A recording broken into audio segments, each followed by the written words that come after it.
അമ്മയെ വിളിച്ച് എന്ത് നമ്മൾ പ്രാർത്ഥിച്ചാലും അതുപോലെ നടക്കും. അമ്മ ഒരു കാറ്റോടുകൂടി അങ്ങ് വന്ന് അമ്മേരെ നടയിരുന്ന് പറയണം, അമ്മേ ഞാൻ ദേവിയുടെ മുമ്പ് ഒന്ന് കരഞ്ഞു പറഞ്ഞു, എനിക്ക് ആൾ ആരാണെന്ന് കാണിച്ചു തരണേന്ന്. കാണിച്ചും തന്നു. ന്യൂമോണിയ വന്നിട്ട് ഞാൻ നേർച്ച നേർന്നായിരുന്നു കുത്തിയോട്ടത്തിന്. നേർച്ച നേർന്നപ്പോ തന്നെ ഏതാണ്ട് പകുതി കുറഞ്ഞതുപോലെയായി. ഭക്തിയുടെയും ചൈതന്യത്തിന്റെയും നല്ല നാളുകൾ വരവായി. 10,000-കണക്കിന് സ്ത്രീകൾ പൊങ്കാല അർപ്പിക്കാൻ അമ്മയുടെ നടയിൽ നിൽക്കുമ്പോൾ ഒരു വർഷത്തെ കാത്തിരിപ്പിന് സായുജ്യം അടയുകയാണ്.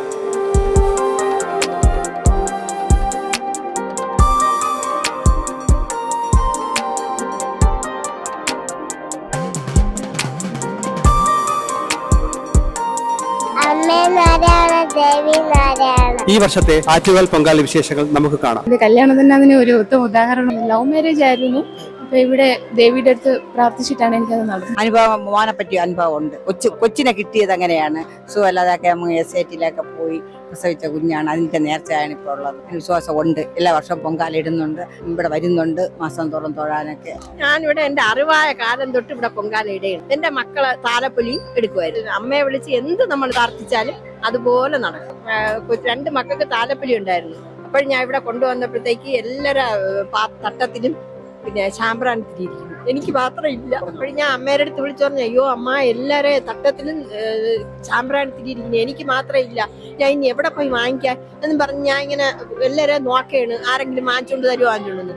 ഞാൻ വാങ്ങിക്കാനായിട്ട് രസീത് എഴുതാനായിട്ട് അങ്ങോട്ട് പോയതിനിടയ്ക്ക് ഞാൻ രസീത് എഴുതിക്കൊണ്ടിരിക്കുന്നു. വന്നപ്പം കാണാം എൻ്റെ പിള്ളേരെ 2 തട്ടത്തിനും ശാമ്പ്രാൻ തിരിയും ചൂടവും ഇരിക്കുന്നു.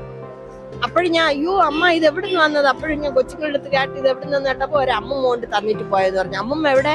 അമ്മമ്മയെ കണ്ടില്ല. അമ്മമ്മ പറഞ്ഞു ഇതും കൂടെ അങ്ങ് അകത്ത് കൊടുക്കണേ എന്ന് പറഞ്ഞ് തന്നതാണെന്ന് പറഞ്ഞു. അപ്പോഴും ഞാൻ എനിക്ക് ദേഹമൊക്കെ ഗന്ധരോലായിപ്പോ, അയ്യോ അത് ആറ്റുകാലമ്മ തന്നെ.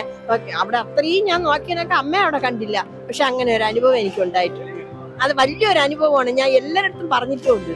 അമ്മ സാക്ഷാൽ അമ്മ ഇറങ്ങി വന്ന് തന്നതുപോലെ എനിക്ക് വന്നു വെച്ചാൽ എല്ലാവരെയും ചാമ്പ്രാണത്തിരി ഇരിക്കണം. അപ്പൊ ഞാൻ വാങ്ങിച്ചില്ലല്ലോ, എനിക്ക് വാങ്ങിക്കാനും പറ്റില്ല. എന്റെ 2 കുട്ടികൾക്ക് താലപ്പൊലി ഇത്ര നീളമുള്ള 2 വരെ തട്ടത്തിലും അത്ര നീളമുള്ള തിരിയും ചാമ്പ്രാണി ഇത് ചൂടുമായിട്ട് കൊണ്ടുവന്ന് അവരമ്മ ചൂട് കൊടുത്തിട്ട് പോയെന്ന് പറഞ്ഞു. പിള്ളേരെടുത്ത് കേട്ടവഴും പറഞ്ഞു ഒരു അമ്മമ്മ കൊണ്ട് തന്നിട്ട് പോയമ്മ അമ്മ രസീത് എടുത്താൻ പോയപ്പോഴെന്ന് പറഞ്ഞു. അപ്പൊ അതൊരു വലിയ അനുഭവം അല്ലേ? അങ്ങനെയുള്ള അനുഭവം 10-22 വർഷം വരെ ഇടയായി. ഇപ്പോഴും വീട്ടിലിട്ട് അമ്മേരെ ഫോട്ടോ എന്നെ പിറവെക്കണം. വീട്ടിൽ പറഞ്ഞിട്ടേ ഇല്ല. അങ്ങനെ എല്ലാം ഇട്ട് എല്ലാം തളിക്കാറായപ്പം അമ്മ ഒരു കാറ്റോടുകൂടി അങ്ങ് വന്ന് അമ്മേരെ നടയിരുന്ന് പറയണം, അമ്മേ എന്റെ വീട്ടിൽ പോലും ഞാൻ അത് അറിയിച്ചിട്ടില്ല.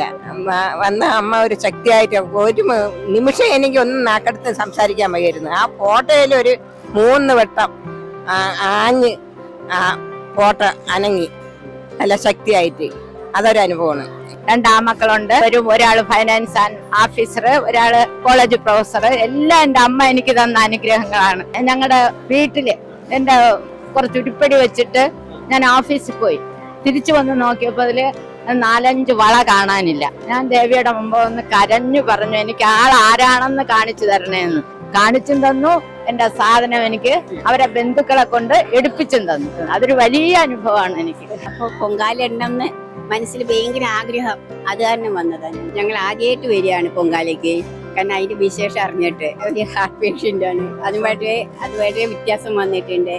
പിന്നെ മനഃശാന്തി വല്ലാതെ കിട്ടിയിട്ടുണ്ട്. ഞങ്ങൾ എന്തെങ്കിലും മനസ്സിൽ പ്രാർത്ഥിച്ചിട്ടായിരിക്കും വരുന്നത്. അത് മിക്കവാറും നടക്കാറുണ്ട്. പിന്നെ എന്റെ മോൻ ഇവിടെ കുത്തിയോട്ടമുണ്ട്. അപ്പം അവന് ഞാൻ പ്രഗ്നന്റ് ആയിരുന്നപ്പോഴത്തോട്ടെ ഞങ്ങൾ ഇങ്ങനെ നേർന്ന് വെച്ചിരുന്നതായിരുന്നു. ന്യൂമോണിയ വന്നിട്ട് ഞാൻ നേർച്ച നേർന്നായിരുന്നു കുത്തിയോട്ടത്തിന്. നേർച്ച നേർന്നപ്പോ തന്നെ ഏതാണ്ട് പകുതി കുറഞ്ഞതുപോലെയായി. പിന്നെ ഇപ്രാവശ്യമാണ് അത് നിറവേറാൻ സമയമായി കിട്ടിയത്. അങ്ങനെ അമ്മേ നാരായണ ദേവി നാരായണ ശുഭം കരോടി കല്യാണം ആരോഗ്യം സമ്പച്ച ഷട്ടുബുദ്ധിനാശാര്യ ദീപചോട് മുസുര ശുഭം കരോടി കല്യാണം ആരോഗ്യം സമ്പച്ച ഷട്ടുബുദ്ധിനാശാര്യ ദീപചോദനം സുരേ.